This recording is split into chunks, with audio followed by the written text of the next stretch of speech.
One. Oh my gosh. What if you knew how all the changing algorithms within this social media madness were changing and you could figure out how to apply them for you in your social media strategy? Or what if you knew all the new opportunities that the social media platforms keep kicking out, but only the people in the know and you wish you knew them, right? What if you knew which ones were working best and which ones would be best for you right now in your business? Oh my gosh, you guys, stick around because we have a super guru social media expert on with us today, and I can't wait for you to meet her. She's off the charts amazing. Yeah.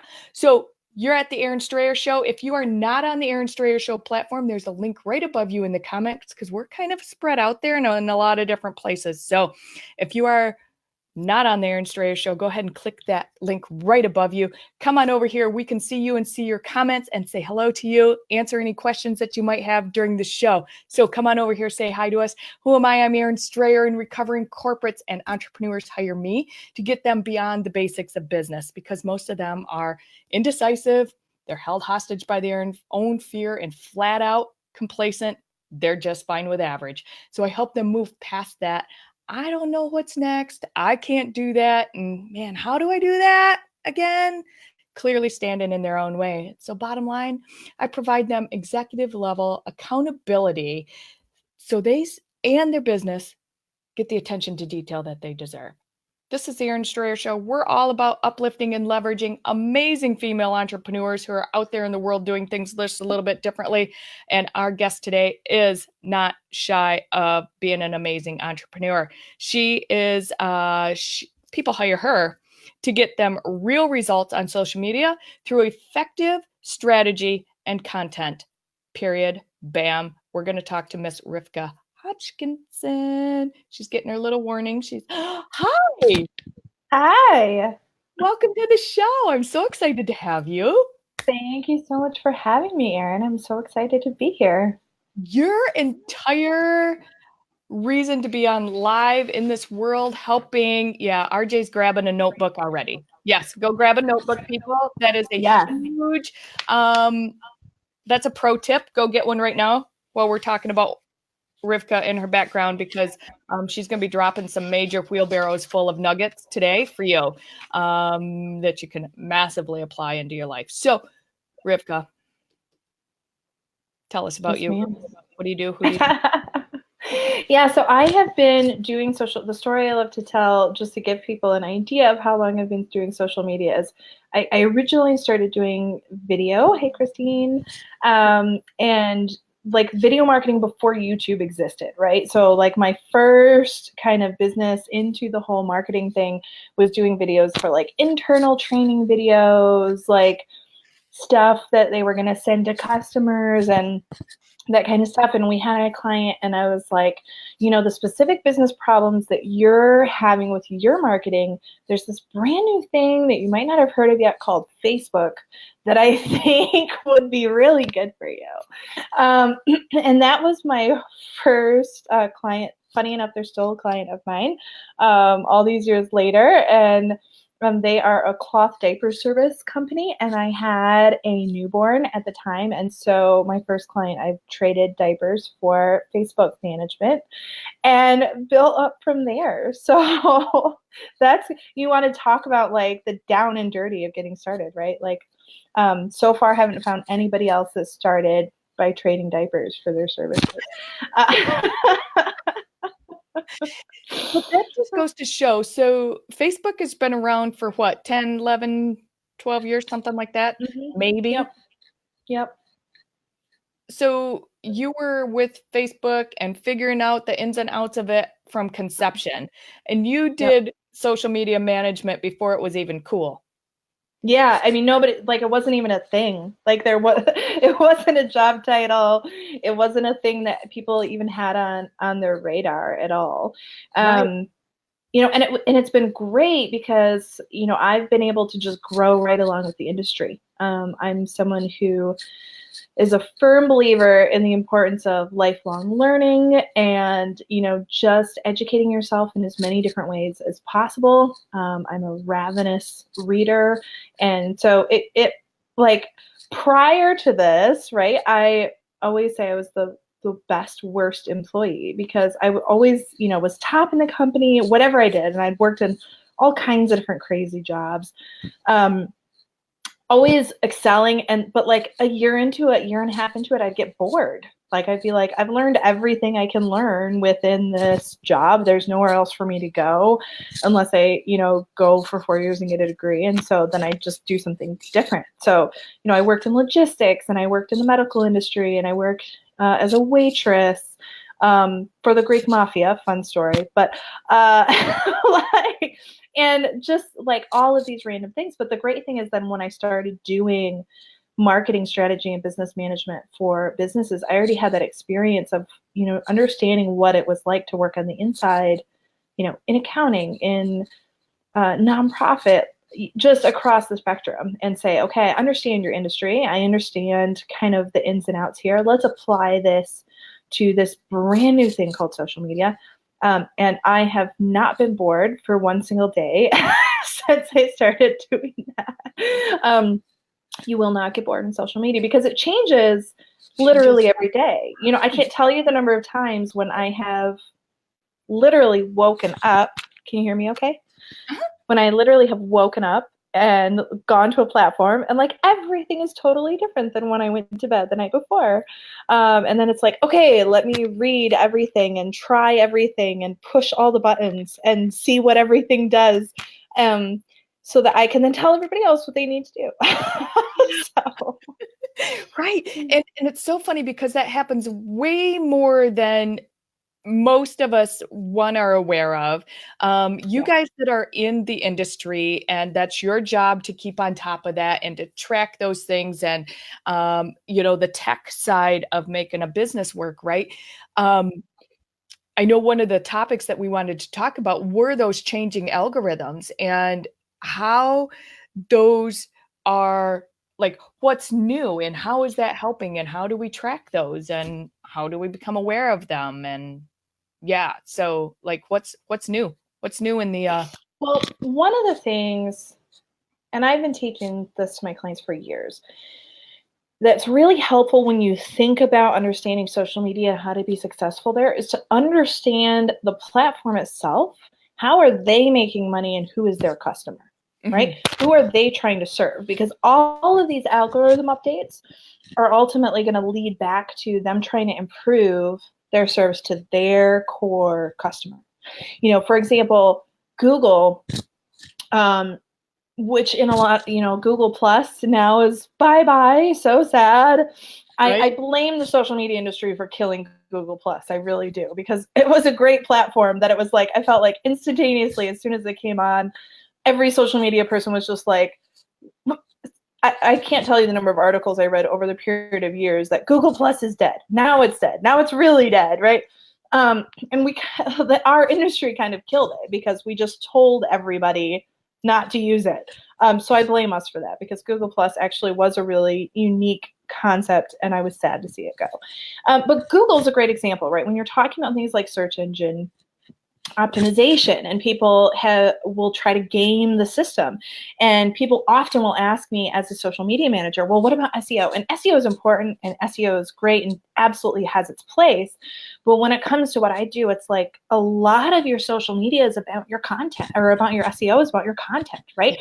And Google is trying to give visitors the best possible result, so they're going to continue to tweak their algorithm to get to that point. If you are keeping your user top of mind and saying, how do I provide the best possible content and information to the person who's looking for it, you're automatically going to start rising to the top with SEO. So when you start thinking about what are the purposes and who is the core customer for each of these social media platforms, for Facebook, the core customer, like where they're making all their money, are the big advertisers, right? Like Coca-Cola and Nike and all of these people that have multi-million-dollar ad budgets, where they're trying to make a decision between Do I spend $5 million on a TV ad, or do I spend $5 million on a Facebook ad, right? So they're designing their system around maximizing those advertising dollars. Now, as a result, they need people to be on the platform for as long as possible, right? And consuming Facebook content. So when you look at like a lot of the changes that have happened, it makes total sense when you're thinking about that, right? So one of the things that happened, probably it was a while, like 6-9 months ago at this point, things like YouTube links. I'm always telling people, don't bother sharing a YouTube link on your Facebook page. You might as well put it out into a black hole, because why? Because Facebook and YouTube are direct competitors. Facebook Live is completely a response to the competitive environment of YouTube and trying to get more people to watch their videos. So are they going to want you to click on something that takes them off Facebook to their competitor? No, of course not. Like, I mean, think about that in our, like, would I take somebody who was my direct competitor, who was competing for the exact same client, and I knew was competing for the exact same client, and share their stuff and be like, this person is the best? Like, probably not, right? Like, that kind of situation doesn't really happen for most of us individually, because usually we're not in a standpoint where we're, we know who our other people competing directly against us are, right? But Facebook does know. Facebook absolutely knows. Sure. And so is it worth the time to take a video that you created and upload it separately to YouTube and to Facebook? Yup, absolutely. And that those kinds of decisions become easier when you start understanding what's motivating these algorithm changes. So you don't have to always know every single algorithm change, and you're going to be ahead of the rest of your peers if you are kind of anticipating what they want based on their goals as a platform, right? And what they're trying to do. They're trying to keep people on. They're trying to keep them engaged. They're trying to keep them clicking. And actually, it's really interesting because Facebook, as an example, specifically, what they're really doing is utilizing the same psychological mechanisms that work with gambling, right? Like when we're scrolling, not every thing is going to be a jackpot, is going to be a hit, right? But we keep scrolling because we're waiting for that endorphin shot. We're waiting for that thing that gets us going, whatever that is, right? And so there's that element to it too. So it's all of this is tied up in behavioral psychology, cognitive science, all of these things that we don't normally think about as marketing disciplines that really make a big difference in where all these things are going. So across the board, you're seeing a trend towards prioritizing engagement. Instagram's algorithm change was all about that, like prioritizing engagement.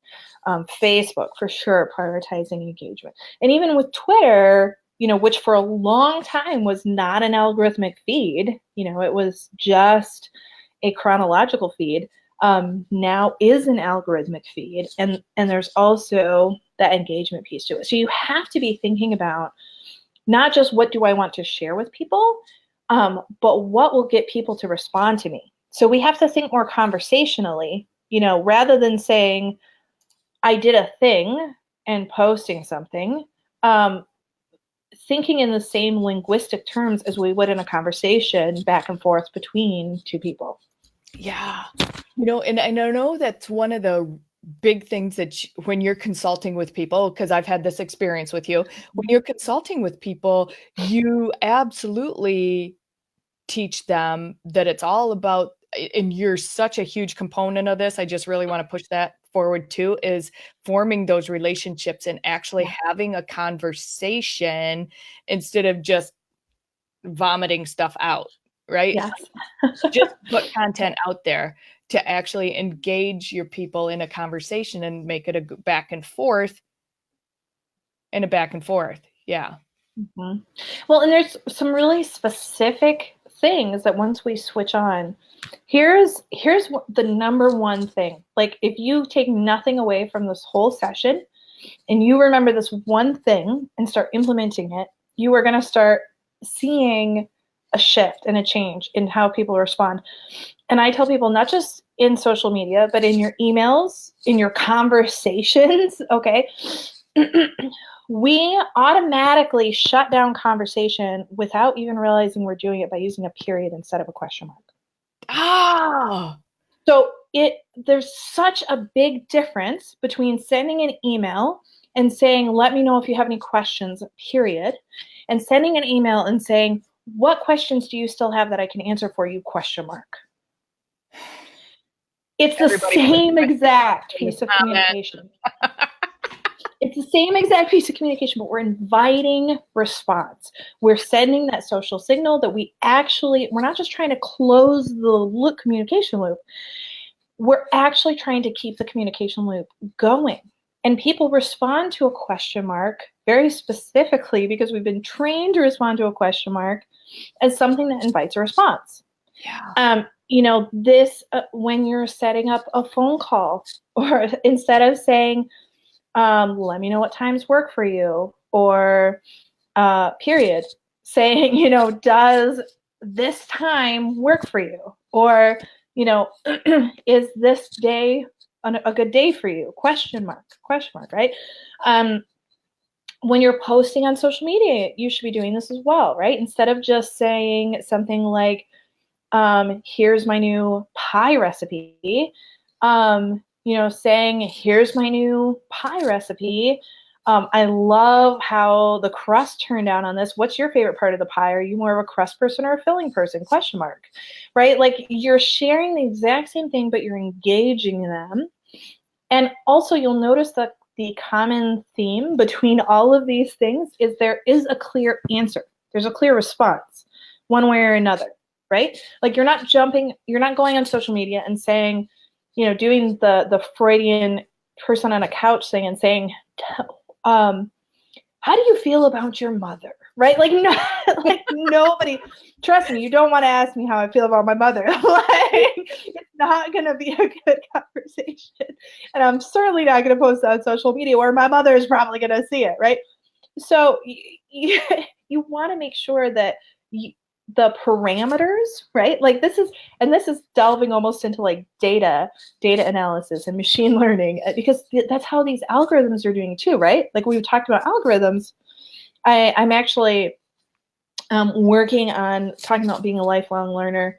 edX.org is one of my favorite things in the whole world. Are you familiar with edX, Erin?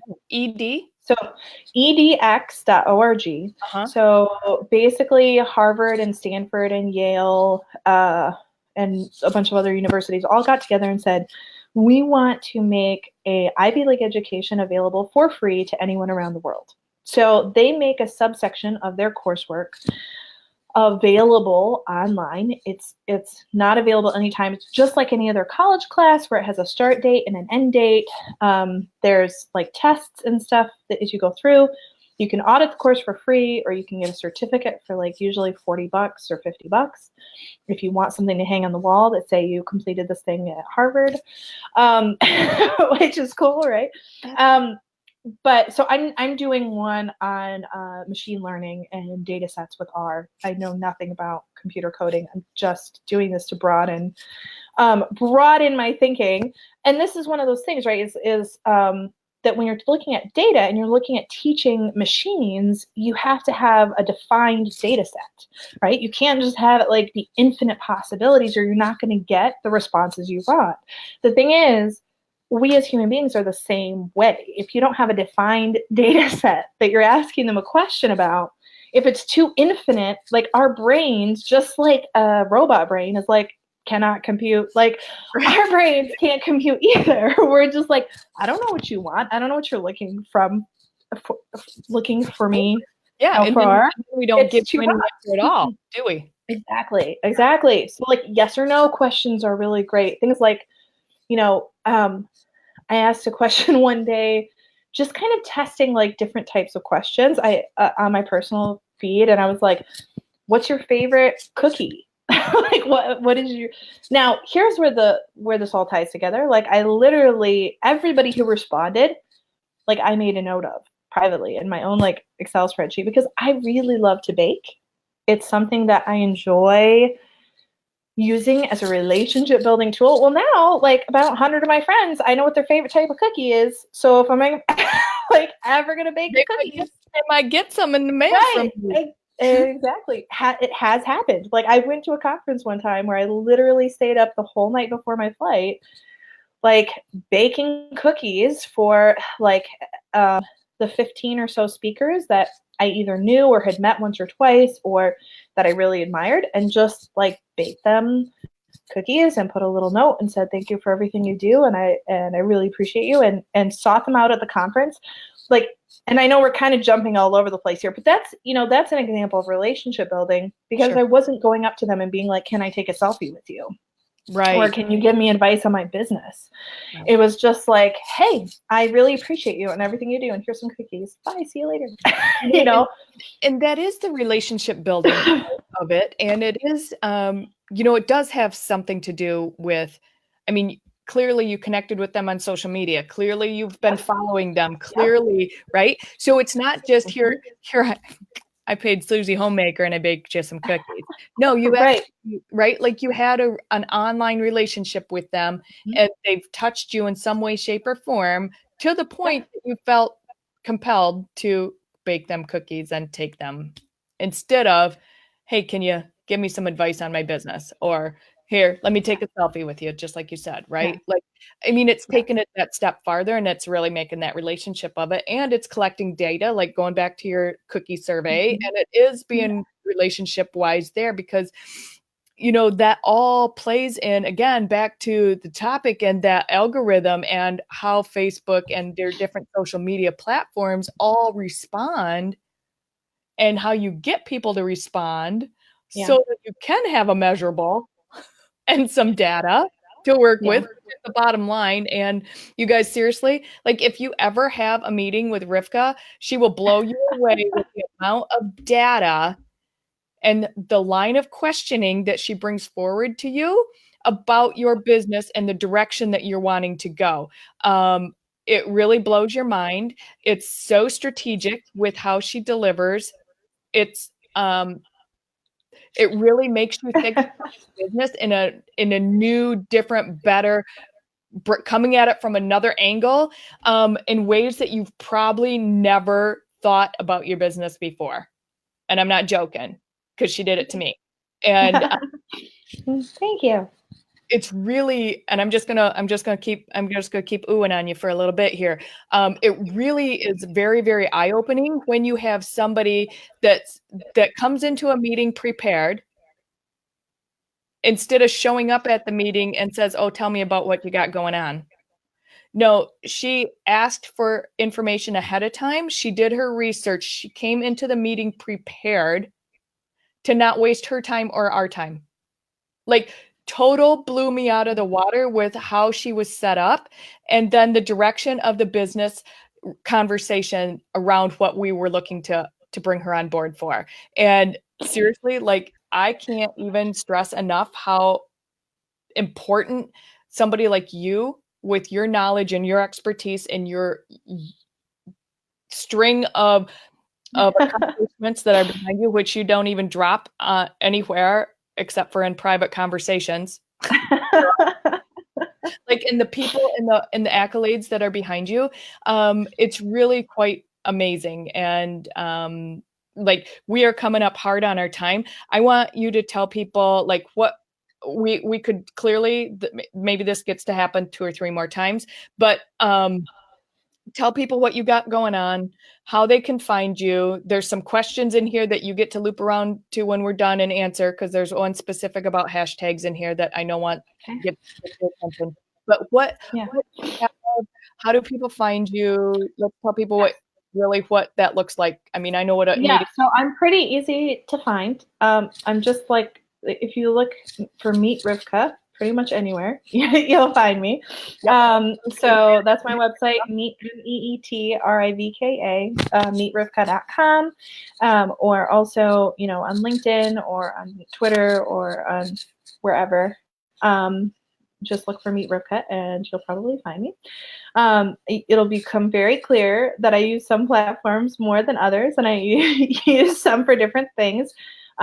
For sure. I mean, which is a whole other conversation, because I feel like a lot of times we have this pressure that we have to do all the things in all the places, to the detriment of our business and to the detriment of our actual, goals and what we're trying to accomplish. Because we could for sure be on social media all day, every day, right? And not actually get anything done. So leading up to this, actually, Erin and I were talking about this beforehand, and I was like, I'm excited about being on the show. I feel like for sure I want to give you guys something more. What can I do? So like I seriously scheduled this entirely just around you guys, and I'm sure, I'll invite other people as well. But I'm going to go ahead and do a webinar on November 15th on the new rules of social media. That'll be a much more in-depth, because obviously I could talk about this all day, and sometimes do.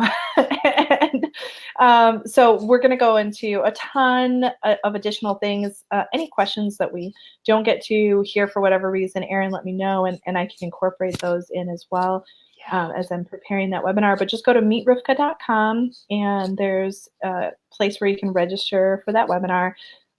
If for whatever reason you're not able to attend live, still register, and then you'll be able to get the replay afterwards. Always being on live is better, right? Like, because then you can ask questions and then you can get that actual feedback and that real integrative responsiveness. But don't let that be a barrier. I understand, I'm a mom to 3 boys, and a scout leader, and a big sister, and a 50 million. So I never want that to be a barrier that people can't get the information that is going to be useful to them and help them moving forward. So and so this is a webinar, you guys. It's going to happen November 15th. So anybody that's in, I know where I'm at, and you are too. That's most women are by themselves on November 15th, where we live. I didn't even consider that. But all the schools are closed on November 15th because there are no kids in school. Right. Yes.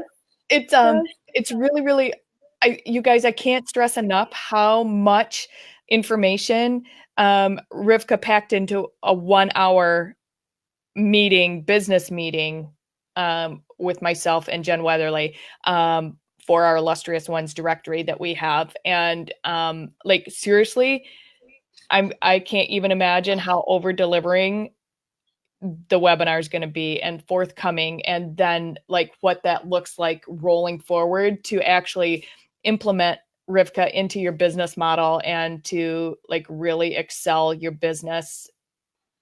Like, hands down, imperative. Imperative. It's like, you're gonna make me blush. You should. Seriously, I know Jen and I are still talking about our meeting with you. I know that there was a couple things that we implemented just from our meet and greet with you, and finding somebody like you that has that vision and that forthcoming and the means to put the measurables together, those details together, those distinctive values together. Hey, this will work. This is probably not your best effort. You probably shouldn't be putting your time into this. It's probably not the right market for you, right? Like, people don't talk to people anymore like that. Hey, don't waste your time there, Erin. I don't think that's beneficial for you. And I was so grateful for your straight talk, and I'm going to call it that, your straight talk, and your insightfulness, and your forward thought thinking, and just your vision of what should be done and implemented. And you guys, I can't even stress enough. So meetrivka.com. We're going to put that up again. November 15th webinar, free webinar, paid webinar. Absolutely. Free? It's free webinar. It's free. Seriously, people, go sign up. Which I know, like, again, like, yay. It's just, I know how it was when I was starting my business, and it means so much to me to provide resources and encouragement and inspiration, to those people who feel like they can't do it, because you totally can do it. Like, we have so many resources available and so many tools and so many avenues and ways to just make amazing things happen, and I always want to be able to be that person who can empower the next person, inspire you. And I believe that if I just do what I'm really good at in a visible, authentic way that helps other people, that I don't have to worry about whether or not I'm going to get clients.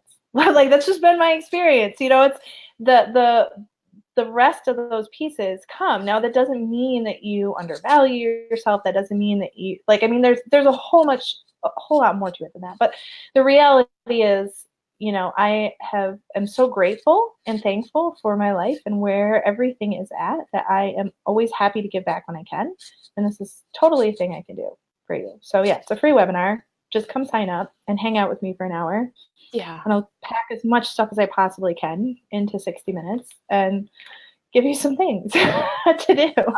I love it. You guys, seriously, again, it's meetrivka.com. The link's in the comments. Thank you, RJ, for dropping her link.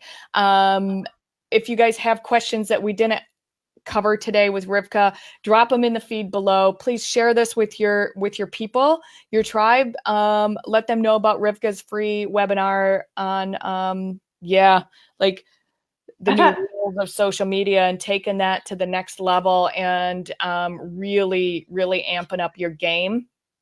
And go spend some time in her space, because she will change your world. Just saying. You're so sweet. Thank you. You guys, once again, we've been talking today on the Aaron Strayer Show with Rivka Hodgkinson. We just call her Meet Rivka.